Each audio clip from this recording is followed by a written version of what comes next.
자, 오늘은 찬양의 기도라는 제목으로 말씀을 나눌 텐데요. 지난 시간에 말씀 제목이 기억이 나세요 혹시? 지금 같은 시편 9편이니까 맥락을 이해해야 되니까 지난주 말씀의 제목이 기억나시는 분? 예, 이래서 제가 설교해요. 예, 일주일만 지나면 싹 이렇게 리셋이 되니까 너무 감사해요.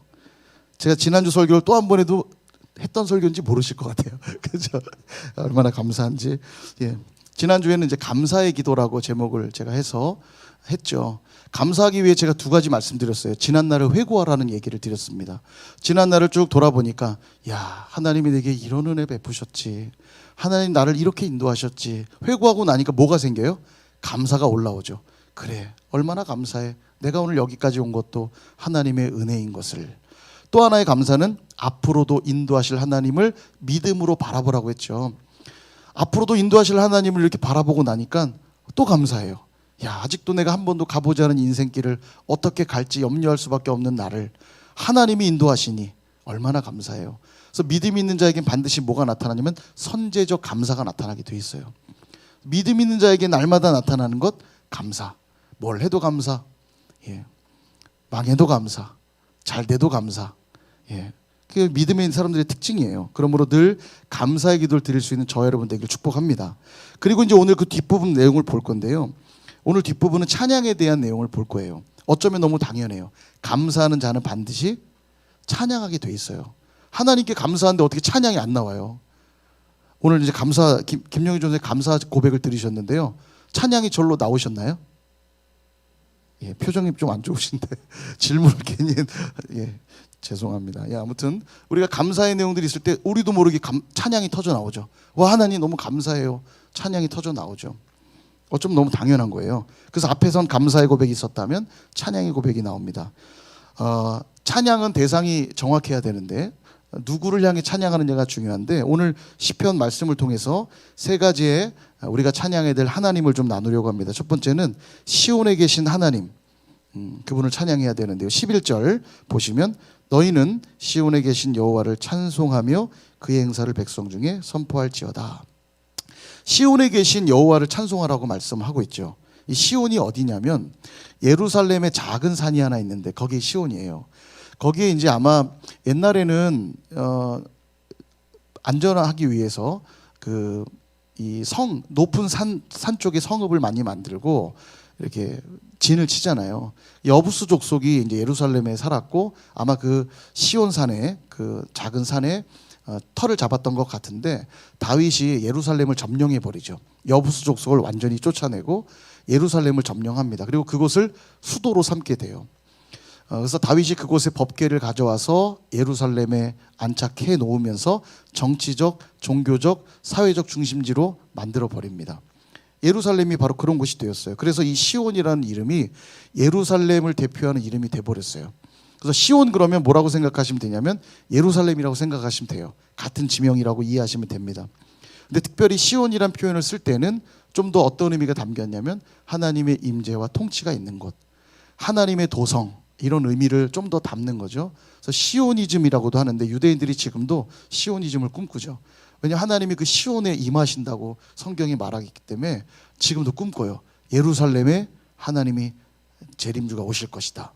예, 그래서 아주 진보적인 단체들은 이제 백투 예루살렘 이런 걸 얘기를 하는 건데 어찌 되었건 시오니즘, 이 시온이라고 하는 곳은 하나님의 임재와 통치가 있는 곳. 그래서 요한계시록에도 시온이라는 표현이 나오는데요. 거기는 뭘 말하냐면 영적 의미예요. 영원한 하나님의 도성. 그걸 시온이라고 표현하는 거죠.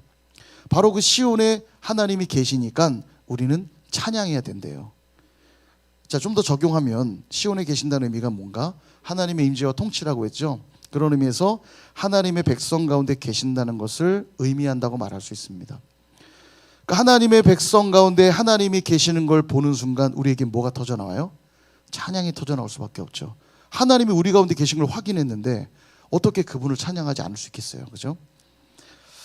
그분이 우리 가운데 거하시며 어떤 일을 행하시냐면 12절 피 흘림을 신문하시는 이가 그들을 기억하시며 가난한 자의 부르짖음을 잊지 아니하시도다.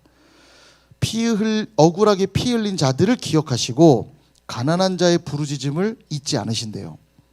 우리 가운데 거하시며 그런 일을 하신다는 거예요. 이들이 누구냐면 억울하게 피 흘린 자들, 가난한 자들, 이들은 누구냐면 어디 한 곳 의지할 곳이 없는 연약한 자들입니다. 억압받고 고통당하고 유린당하는 자들이에요. 그러니까 이들에게 의지할 대상은 하나님밖에 없죠. 아까도 얘기했지만 질병 때문에 수술실에 들어가는 아들을 보면서, 어머니를 보면서, 가족들을 보면서 내가 할 수 있는 게 아무것도 없는 거예요. 그러니까 절박해지죠. 하나님을 향해. 내가 의지할 분이 하나님밖에 없습니다. 의사가 수술은 하지만 내가 지금 의지하는 분은 의사가 아니라 우리 하나님이에요. 이 절박함이 생기잖아요. 바로 그런 거예요. 가난하고 억압받은 자들이 하나님밖에 의지할 수 없어서 그분께 부르짖는 거예요. 그때 하나님이 그들 가운데 계시며 그들을 기억하시고 그들의 부르짖음을 잊지 않으신다고 말씀하고 있는 겁니다. 하나님은 그런 자들에게 관심이 아주 많으세요. 여러분, 그래서 우리가 기도할 때 주님, 나는 연약합니다, 나는 부족합니다, 왜 이런 고백 드리냐면요, 하나님은 그런 자들에게 관심이 많으세요. 어디 한 곳 의지할 데가 없어서 하나님밖에 없어요, 저 좀 제발 도와주세요 라고 간절히 부르짖는 자들에게 관심이 많으시고, 그런 자들을 어떻게 하신다고요? 기억하시고 그들의 부르짖음을 잊지 않으신대요. 얼마나 하나님이 귀하냐면 시편 68편 5절에 보면 그의 거룩한 처소에 계신 하나님은 고아의 아버지시며 과부의 재판장이시래요. 그러니까 하나님은 고아의 편이고 과부의 편이래요. 고아와 과부는 지금도 그들에겐 쉽지 않은, 사회 속에 쉽지 않은 존재들이지만 고대에는 더했습니다. 이들에겐 경제권도 없고 의지할 대상이 전혀 없는 자들이에요. 근데 하나님 스스로 자처하고 말씀하시는 거예요. 나는 고아와 과부들의 편이다. 나는 그들의 하나님이다. 그들에게 함부로 하는 자들 내가 가만두지 않을 거다. 그들이 부르짖어 간구할 때 나는 그들의 기도를 들어줄 거다 말씀하고 있는 거예요. 그래서 지금도 하나님은 하나님도 필요한 자들의 기도 듣지 않으시고요, 하나님만 필요한 자들의 기도를 들으세요. 하나님께도 한번 기도해 보자 이런 자들의 기도는 듣지 않으십니다. 그러나 하나님밖에 없다고 하는 자들의 기도를 들으시는 거예요. 그들의 기도가 지금 어떠냐면 13절 보세요. 여호와여 내게 은혜를 베푸소서. 절박한 기도예요. 하나님만 의지할 수밖에 없으니까. 나를 사망의 문에서 일으키시는 주여 나의 고통을 보소서. 부르짖어 간절히 구하죠. 한마디로 주님, 나를 좀 구원해 주세요, 나를 좀 도와주세요, 이렇게 구하는 거예요. 그랬더니 14절의 고백으로 이어집니다. 나를 구원해 주시면, 그리하시면 내가 주의 찬송을 다 전할 것이요, 그러면 내가 찬송하겠습니다. 주님, 나를 구원하시면 내가 찬송하겠습니다. 하나님의 백성들이 왜 찬양하냐면 구원의 은혜 때문에 찬양하는 거예요. 나를 구원하셔서 찬양하고, 나를 도와주시니 찬양하고, 나에게 은혜 베푸시니 찬양하는 겁니다. 그리고 그 찬양을 통해 구원의 하나님이 또 전파되는 거예요. 누군가가 또 구원의 하나님을 보게 되는 거죠. 그래서 구원과 찬양은 뗄래야 뗄 수 없는 불가분의 관계에 있는 겁니다. 여러분, 구원받은 백성이세요? 어떻게 알 수 있을까요? 그 입술에서 찬양이 있는 걸 보면 아는 거예요. 날마다 찬양이 흘러나옵니다. 기뻐도 찬양, 슬퍼도 찬양, 늘 찬양. 왜죠? 찬양의 이유가 구원받은 것에 있는 거예요. 오늘도 나를 구원하신 하나님. 이때 어디서 찬송할 거냐고 말하냐면 딸 시온의 문에서, 14절에 보니까 딸 시온의 문에서 주의 구원을 기뻐하리이다. 시온의 문에서 찬양하기 때요. 시온의 문, 여기가 어디냐면 예루살렘이라고 말씀드렸죠. 그러니까 시온의 문은 많은 이들이 출입하는 곳입니다. 들어왔다 나갔다, 또 재판을 받기 위해서 들어왔다 나갔다 하는 곳이고요, 물건을 사고 팔기 위해 들어왔다 나갔다 하는 곳이에요. 다시 말하면 삶의 모든 영역을 의미합니다. 우리 삶의 공간이에요. 우리 삶의 공간에서 하나님을 찬양할 때 하나님의 영광이 드러나고 주님의 구원이 선포되는 곳입니다. 그래서 어떤 이들은 말할 때 만약 크리스천들이 더 많이 찬양했다면 더 많은 크리스천들이 생겨났을 것이다, 이런 말을 한 사람이 있어요. 왜냐하면 구원받은 자가 찬양하는 거거든요. 어디서 찬양하냐면 교회 올 때만 찬양하나요? 아니죠. 시온의 문에서, 우리 가정에서 찬양하고, 일터에서 찬양하고, 또 학교에서 찬양하고, 학원 가서 찬양하고, 그죠? 교회 와서는 당연히 찬양하고, 그게 구원받은 자들이 할 일이라는 겁니다. 우리와 함께 하시는 그 주님, 그분의 은혜를 늘 깨닫고 찬양할 수 있는 저 여러분 되길 축복합니다. 두 번째로 우리가 찬양할 하나님은 실망시키지 않으시는 하나님이에요. 15절 16절을 우리 같이 한번 읽어보겠습니다. 시작. 이방 나라들은 자기가 판 웅덩이에 빠지며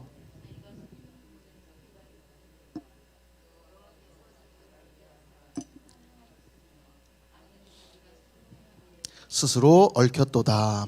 아멘. 악인들은 스스로 웅덩이에 빠지고 자기꾀에 빠지게 된대요. 이게 바로 하나님의 심판의 방법입니다. 그냥 내버려 두는 거예요. 왜냐하면 그 죄 때문에 심판 받을 거거든요. 그러니까 그냥 내버려 두는 게 심판이에요. 그러니까 여러분 죄를 짓고 살았는데 벌 안 받네? 괜찮네? 그 사실 이게 두려워야 될 거예요. 괜찮나 보다가 아니라 되게 두려워야 돼요. 주일날 예배를 빠졌어요. 근데 아무 일도 없어. 괜찮네?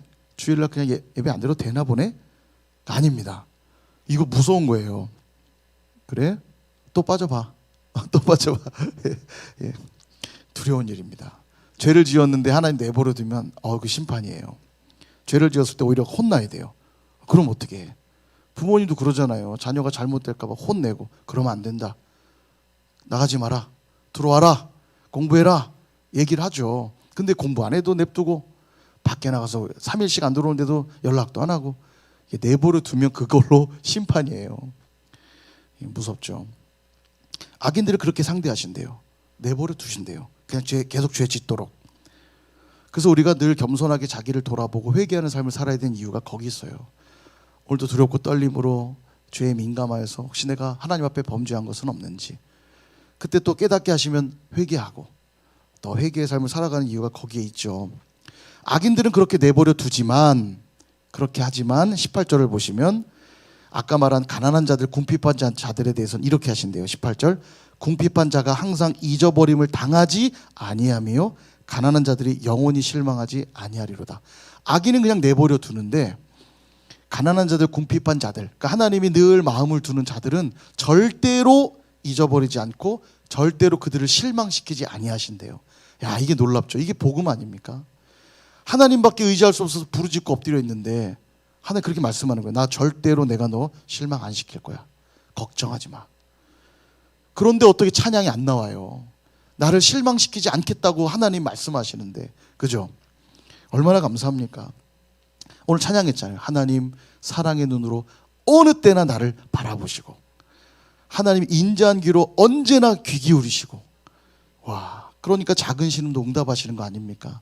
그런 경험 있으시죠? 마음속에 이랬으면 좋을 텐데, 집에 딱 들어갔는데 딱 돼 있는 거예요. 그게 예를 들어 저도 그런 경험들이 많이 있는데요. 제가 저번에 회 얘기도 했는데, 야, 회가 너무 먹고 싶다. 딱 주일 사역 마치고, 예전에도 한번 이 나눔 한 것 같아요.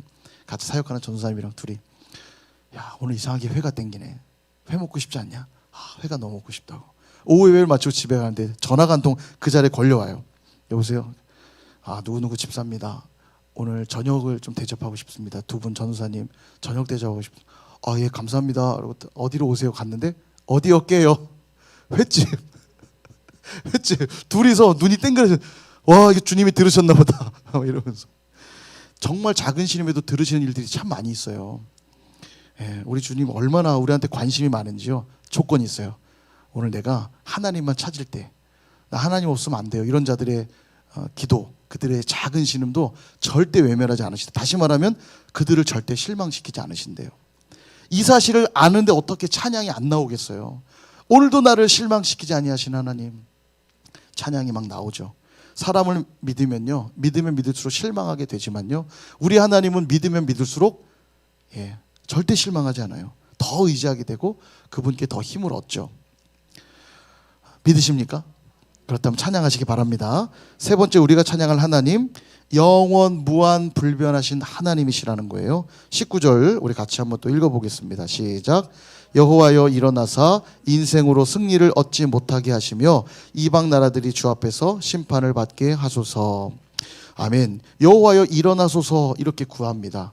이 말은 뭐냐면 이제 우리를 위해 거룩한 전쟁을 좀 수행해 주세요. 제발 좀 나를 도와주세요. 기도하고 있어요. 그러자 하나님이 이제 심판을 행하시는 거죠. 20절을 보면 이런 고백합니다. 여호와여 그들을 두렵게 하시며 이방 나라들이 자기는 인생일 뿐인 줄 알게 하소서. 이렇게 말합니다. 이들의 간절한 청원에 그들이 인생이란 사실을 깨닫게 해달라고. 대적들이 인생뿐이란 사실을 깨닫는 것, 본인들이 얼마나 초라한 존재인지 깨닫게 되는 것, 역시 심판이죠. 그들은 지금 자기들이 최고인 줄 알거든요. 자기들이 힘이 있고 능력 있는 줄 아니까 가난하고 궁핍한 자들, 억울한 자들을 막 함부로 대하는 거예요. 자기들의 힘으로 함부로 하는 거예요. 근데 하나님이 이제 일어나시기만 하면 자기들이 형편없는 인생들이라는 걸 깨닫게 되는 겁니다. 이게 무슨 느낌일까 생각하다가 한 사건이 생각이 났는데, 제가 군대에서 제 군대 동기가 하나 있었는데 이 친구가 안양고등학교를 나왔습니다. 안양고가 되게 명문 고등학교거든요. 94년도인데, 그러니까 93년에서 4년 넘어갈 때 이제 이 친구가 어떤 기사가 났었냐면, 기억하시는 분이 있을지 모르겠어요. 안양고등학교의 한 반이 전원이 4년제 대학에 다 들어간 반이 있었습니다. 이게 신문에 났어요. 그러니까 2년제 대학에 아무도 안 들어가고 전부 다 4년제 대학에 들어간 학급이 소개가 됐어요. 예, 뭐 안 놀라실 줄 알아요. 우리 뭐 다 그 정도 들어가니까. 예, 되게 놀랄 일이죠. 55명인가 56명인데 한 반에 전부 다 4년제를 들어간 거예요. 신문에 났는데 이 친구가 그 반에 있었던 친구예요. 그래서 제가 이제 그 상황을 자세히 얘기를 듣다가 어떤 얘기를 들었냐면, 안양고가 이제 명문이니까 이 친구가 중학교 때 공부를 잘한 거예요. 전교 늘 10등 안에 들었고 반에서는 항상 1등. 뭐 전교 뭐 이렇게 상위권에서 늘 왔다 갔다. 그러니까 이제 안양고를 가야겠다고 마음을 먹고, 뭐 요즘은 어떤지 모르겠는데 예전에는 경기도가 다 뺑뺑이니까 안양고 지원해서 들어간 거예요. 명문이니까. 딱 들어가서 첫 번째 시험을 딱 봤는데 성적이 나왔는데 몇 등 했냐면 반에서 36등. 전교 등수도 해본 적이 없는 등수인데, 전교도 늘 뭐 1등에서 뭐 5등 뭐 상위권에서 늘 있던 친구인데, 고등학교 딱 들어가서 시험을 딱 쳤는데 첫 시험에서 반에서 36등. 충격을 받은 거예요. 한 번도 받아본 적이 없는 등수를 받은 거예요. 다 괴물들만 모였잖아요. 중학교 다 여러 중학교에서 내노라는 애들만 모였잖아, 이 반에. 그러니까 성적이 36등이 나온 거예요. 너무 충격을 받고 멘붕이 왔다는 거죠. 근데 잘 극복하고 열심히 따라가서 이제 좋은 대학도 진학하고 이제 그랬던 친구인데, 제가 그 느낌이 딱 떠올랐어요. 자기가 최고라고 생각했고 반에서 항상 1등, 전교에서도 상위권, 자기가 공부도 잘하고 뛰어났다고 생각했는데 더 대단한 사람들 앞에 딱 서니까 자기가 진짜 별 볼 일 없는 존재라는 걸 깨닫게 된 거예요. 그때부터 정말 똥줄 빠지게 공부를 시작한 거죠. 제대로 막 따라가야 되니까. 그런 거예요. 이 대적들이 자기들이 최고인 줄 알고 사는데 여호와께서 딱 일어나시기만 하면, 그 영원하시고 무한하시고 불변하신 그 하나님이 딱 그들 앞에 서기만 하면 자신들이 얼마나 유한한 제한적인 형편없는 인생들이라는 걸 깨닫게 되는 것입니다. 아하, 우리는 그저 인생일 뿐이구나. 여기 인생이란 말, 이 에노시라는 단어가요, 유한한 인간을 나타내는 말이거든요. 제한된 인간, 짧은 인생을 헛되게 살다가 끝날 존재, 그게 에노시입니다. 정말 허무하죠. 하나님의 속성은 크게 두 가지로 구분되는데, 공유적 속성, 비공유적 속성, 이렇게 두 가지로 나뉘어요. 공유적 속성이라는 게 뭐냐면 하나님도 또 우리도 동일하게 공유되어 있는 속성이에요. 예를 들면 거룩. 우리가 하나님만큼 거룩하진 않지만 거룩하긴 하죠.